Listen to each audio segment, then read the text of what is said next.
President Muhammadu Buhari orders full audit of Dana Air Mishap. Jamb records lower candidate registration for 2018. Oshiomole asks federal government to review Nigeria's tax laws. I am Cynthia Agbo. Following the recent near-plane crash involving Dana Airline in Port Harcourt, President Muhammadu Buhari has ordered full audit of the incident. The senior special assistant to the President on Media and Publicity, Shehu, explained that President Muhammadu Buhari approved the investigation of the airline following a report presented by the Accident Investigation Bureau. Briefing State House correspondent after the weekly Federal Executive Council meeting, Shehu said the investigation will involve the staff strength, technical capacity, and general operations. He explained that government has already suspended the operational license of both pilots, adding that quality time was spent by the council discussing air safety. The Joint Admissions and Matriculation Board says it recorded a decrease in the number of registered candidates for the Unified Tertiary Matriculation Examinations for 2018. Jamb Registrar Mishap disclosed this to newsmen in Abuja.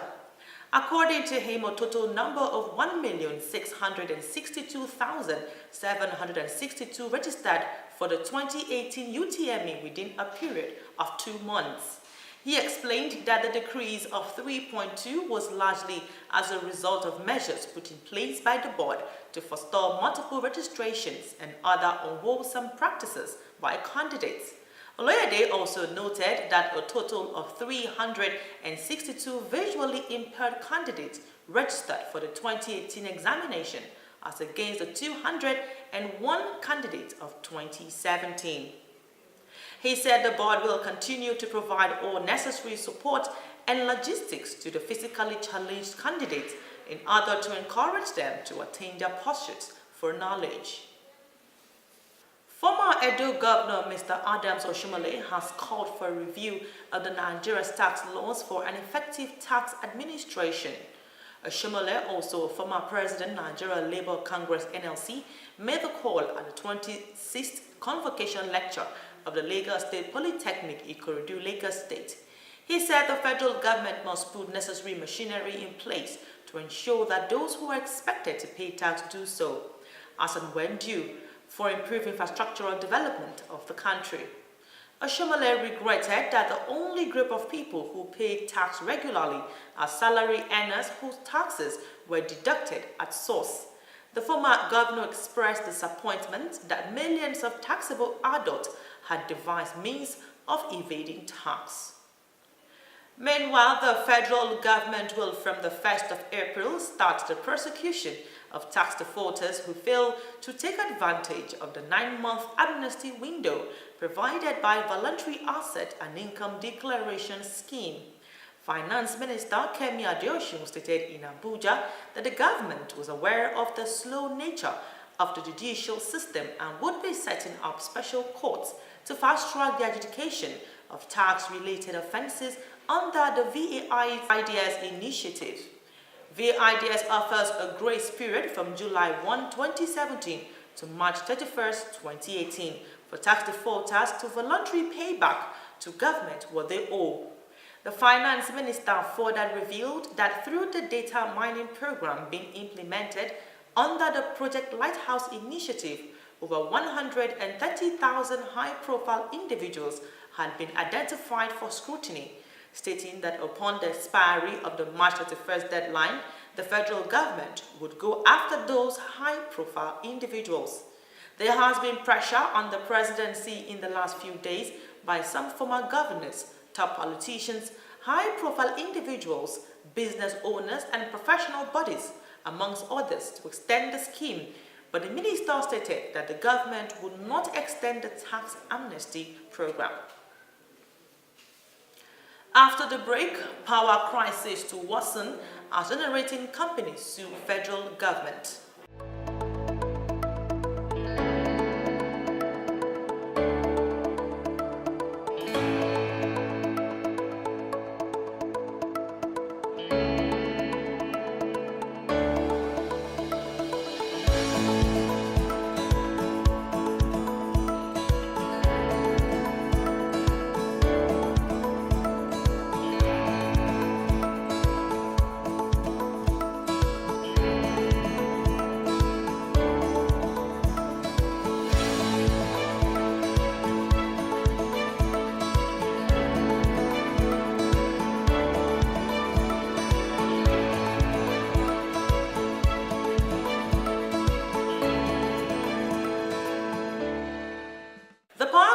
crisis in the country may worsen as the electricity generating companies in the country have dragged the federal government before a federal high court sitting in Abuja over alleged preferential treatment to two of its competitors with intent to harm their business interests.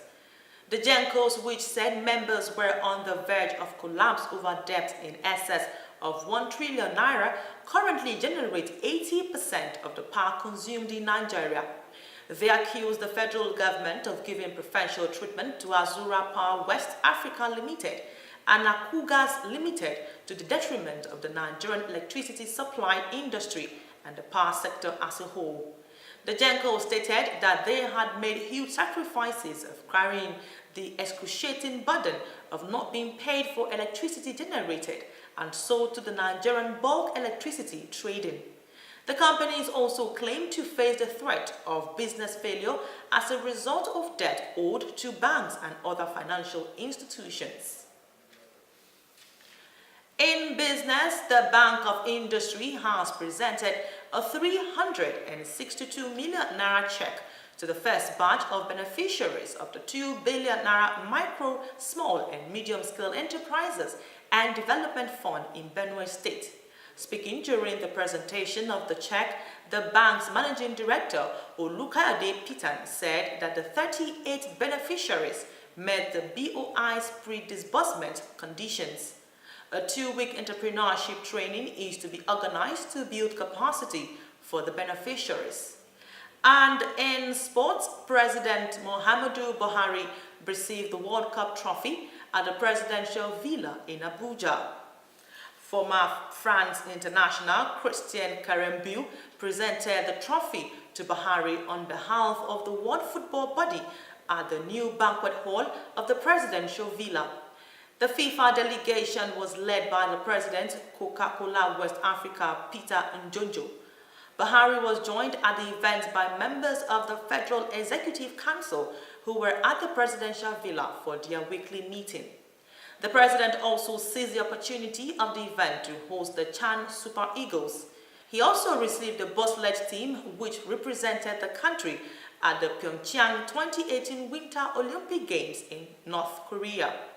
Buhari promised that the government will support the Eagles ahead of the World Cup in Russia in June. On the foreign scene, India's national carrier Air India will operate a number of all-women crew flights to mark the International Women's Day, which falls today, March 8. The airline, in a statement, said Air India will operate a range of wide and narrow-body aircraft in domestic and international sectors with female pilots to salute women power. The all-women crew flight will shuttle to several international destinations across the globe. Voters in Sierra Leone turned out in their numbers on Wednesday to elect a new president as incumbent Ernest Koroma bows out. The country has an estimated 7 million population and about 3.17 million registered voters are expected to have cast their ballot in 11,122 polling stations nationwide. 2 women candidates and 14 men contenders vied for the presidency, while more than 700 contenders contested for the 144-seat unicameral parliament. 132 of the lawmakers will be elected directly, complemented by 12 slots for paramount chief members of parliament. To end the news, a recap of the major stories. President Muhammadu Buhari orders full audit of Dana Air Mishap. Jamb records lower candidate registration for 2018.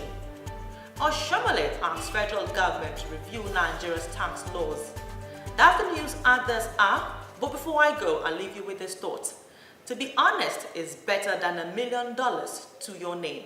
Thanks for staying tuned. I am Cynthia Agbot. Do have yourself a wonderful day.